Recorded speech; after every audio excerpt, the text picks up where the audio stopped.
मनोहर माल गावंकर के द्वारा, मनोहर माल गावंकर, और ये बगल में उनका पिक दिख रहा है आपको। लेकिन इस चैप्टर का समरी बताने से पहले आपको पता ही होगा कि प्रोज सेक्शन से 10 मार्क्स के समरी आते हैं, तो इस चैप्टर का समरी बताने से पहले हम जानेंगे कि अ पिंच ऑफ स्नफ का मतलब क्या होता है। देखिए यहाँ पे पिंच का मतलब होता है चुटकी, एक चुटकी की बात है यहाँ पे, और स्नफ का मतलब ये, इसका मतलब होता है शुंगनी। ये आप अभी यहाँ पे जो पिक्चर देख रहे हैं ये स्नफ का डब्बा है। स्नफ जो है एक तरीके का नशा है। देखिए इसके डब्बे पे लिखा हुआ है this tobacco product can damage your health and is addictive. तो ये जो है एक प्रोडक्ट है, तंबाकू से बनता है स्नफ, जिसको लोग जो है इस्तेमाल करते हैं। देखिए ये कैसे इस्तेमाल कर रहा है ये व्यक्ति, अपनी हाथों पे रख करके, अगर आपको दिखाई दे रहा होगा यहाँ पे, ये अपनी हाथों पे रख करके, और देखिए इसको इस तरीके से लोग इस्तेमाल करते हैं। ये बगल वाले पिक्चर से आप देख सकते हैं, ठीक है। तो इस तरीके से ये चैप्टर का मतलब हुआ एक चुटकी सूंघनी। क्या इस चैप्टर का, इसमें इस वर्ड का क्या रोल है, चलिए शुरू करते हैं चैप्टर और जानते हैं समरी। तो समरी में a pinch of snuff is a short story written by Manohar Malgonkar. ये जो पिंच ऑफ स्नफ चैप्टर है ये एक शॉर्ट स्टोरी है, एक छोटी सी कहानी है, और ये लिखा गया है किसके द्वारा, मनोहर माल गावंकर के द्वारा। He was born in 1913। उनका जन्म कब हुआ था मनोहर माल गावंकर का, 1913 ईस्वी में हुआ था। आप इस समरी को ऐसे का ऐसे ही एग्जाम में अपने लिख सकते हो बिहार बोर्ड के। इसको उस ढंग से ही बनाया गया है, और इसका जो प्रत्येक स्लाइड होगा वो एक पैराग्राफ होगा। मीन्स अभी आपको जो दिख रहा है सामने ये एक पैराग्राफ है, इसके बाद जो दूसरा स्लाइड आएगा वो एक पैराग्राफ होगा। तो दूसरे स्लाइड में आप पैराग्राफ चेंज कर देना, ठीक है।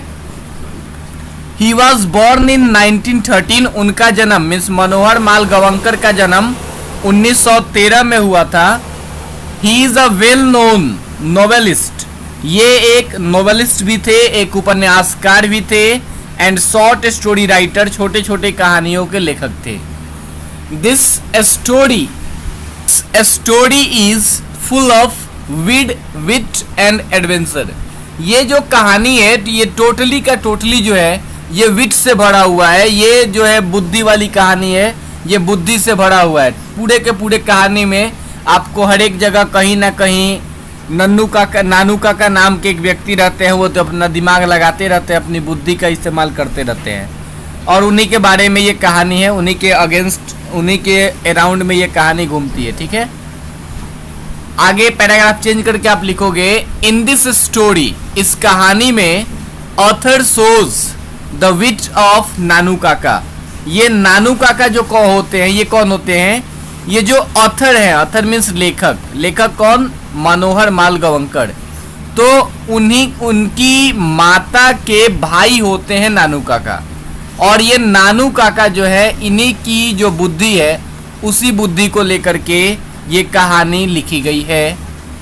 कहता है when author's mother announces Nanu Kaka is coming then author got disappointed, but anyhow the narrator goes to the station and meets him who has an impressive personality with white hairs and mustache। तो यहाँ पे कहने का मतलब कि author की जो माँ है, लेखक की जो माँ है, वो माँ अनाउंस करती है, बोलती है लेखक से, मीन्स मनोहर माल गावंकर से, कि नानू काका आ रहे हैं।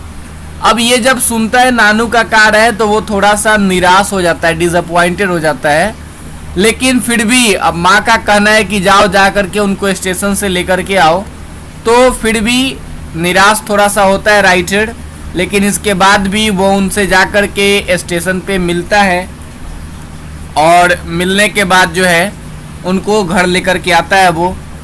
और जो वो नानू काका होते हैं उनकी पर्सनालिटी जो होती है वो बहुत ज़्यादा इम्प्रेसिव होती है, लोगों को प्रभावित करने वाली होती है।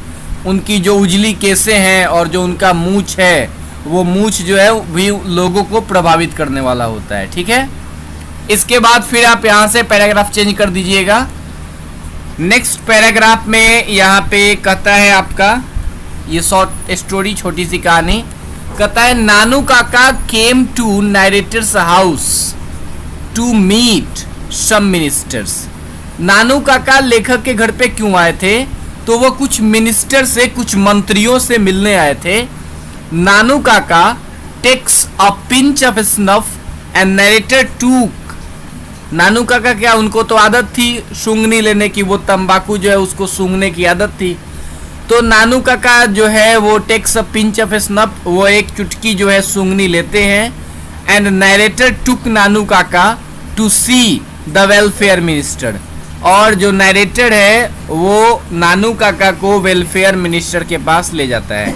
अच्छा ध्यान रखिएगा, ओरिजिनल कहानी में डायरेक्टली ये लोग वेलफेयर मिनिस्टर के पास नहीं जाते हैं, इसके पहले ये लोग बहुत सारी चीज़ें करते हैं।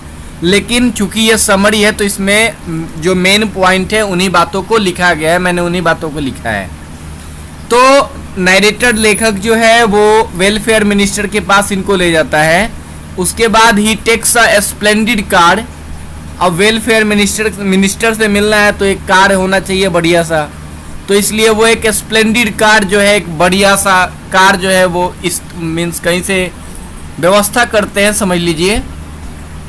फॉर दिस, और इस कार के व्यवस्था के लिए he calls for a dhobi and uses to trap the manager of Sikka auto dealers. Then he takes car to minister. और इसके बाद वो क्या करते हैं, वो इसके लिए मीन्स उनको मंत्री से मिलने के लिए एक स्प्लेंडिड कार चाहिए, बढ़िया सा एक कार चाहिए। तो इसके लिए वो क्या करते हैं, एक धोबी को बुलाते हैं और धोबी के साथ कुछ जो है वहाँ पे स्टोरी में जो है एक अलग कहानी है कि धोबी को वो अपने कपड़े देते हैं धुलने के लिए और उसके बाद जो है उसमें पैसे वैसे छोड़ देते हैं। तो ये अलग की बात है, मैंने वो सब सारी बातें छाड़ दी है। आप बस इतना लिखिए कि धोबी को वो बुलाते हैं किस लिए, सिक्का ऑटो डीलर्स जो है, ऑटो डीलर जो है कार का जो डीलर है उसको ये ट्रैप करने के लिए, उसको फंसाने के लिए, उसके सामने दिखावा करने के लिए कि हम कोई छोटे मोटे आदमी नहीं है, इसलिए वो जो है धोबी को बुलाते हैं और उसके बाद वो उससे किसी भी तरीके से अपने बुद्धि के बल पे उस सिक्का ऑटो डीलर से के मैनेजर जो है उससे कार ले लेते हैं। ठीक है, इसके बाद नेक्स्ट होता क्या है, और देखिए होता क्या है कि आप किसी भी मंत्री से मिलने जाओगे या फिर किसी बड़े से होटल में ही जाओगे तो वहाँ पे आपको विजिटर बुक मिलेगी। विजिटर बुक का मतलब कौन विजिट करने आया, कौन घूमने आया, आप कितना से कितना देर तक भीतर रहोगे, है ना, फिर कितने देर में आप बाहर हो जाओगे, आपका मोबाइल नंबर, आप कहाँ रहते हो, ये सारी चीज़ें आपको उस विजिटर बुक में डालनी पड़ती हैं। तो मिनिस्टर लोग तो छोटे मोटे आदमी से मिलते नहीं हैं, तो इस कारण से नानू काका के पास जब विजिटर बुक आया कि आप इसमें मेंशन कीजिए कि आप कौन हो, अपने बारे में बताओ, तो देखिए उन्होंने विजिटर बुक में लिखा क्या, उन्होंने मेंशन किया विजिटर बुक में कि the hereditary pandit to the maharaja of नाइनौर।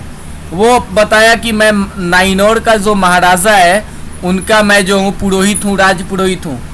अब देखिए उस समय ना तो कोई नाइनौर राज था, ना कोई महाराजा था और ना ये पंडित थे, तो इन्होंने झूठ मूठ का ऐसे ही लिखा। और ये अलग की बात है कि इस चीज़ की पता कि मंत्री को लास्ट तक नहीं चली। और कहता है एट लास्ट, और जब ये सब अपने बारे में इन्होंने बड़ाई किया तो मंत्री ने ठीक है बोल दिया कि ठीक है भाई मैं आऊँगा, और लेकिन आने के लिए एड्रेस चाहिए, तो इन्होंने विजिटर बुक में किया क्या, ही गेव दिल्ली एड्रेस, उन्होंने दिल्ली का एड्रेस दे दिया।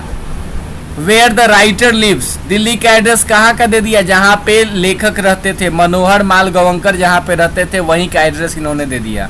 इन द लॉन्ग रन, और बहुत लंबे अरसे के बाद हुआ क्या, the welfare minister himself comes to residence of the writer where Nanu Kaka welcomes him with respect.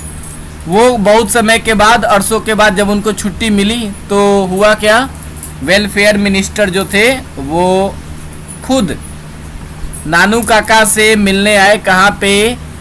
Writer के, लेखक के रेसिडेंस पे, आवास पे। जो राइटर है उसके घर पे मिलने के लिए आए और वहाँ पे नानू काका वेलकम सिंह, नानू काका ने उनका स्वागत किया विद रेस्पेक्ट किया, उनका स्वागत किया। और इस तरीके से हुआ क्या? इस तरीके से this story shows the adventure and determination of Nanu Kaka to do anything. इस तरीके से ये कहानी दिखाती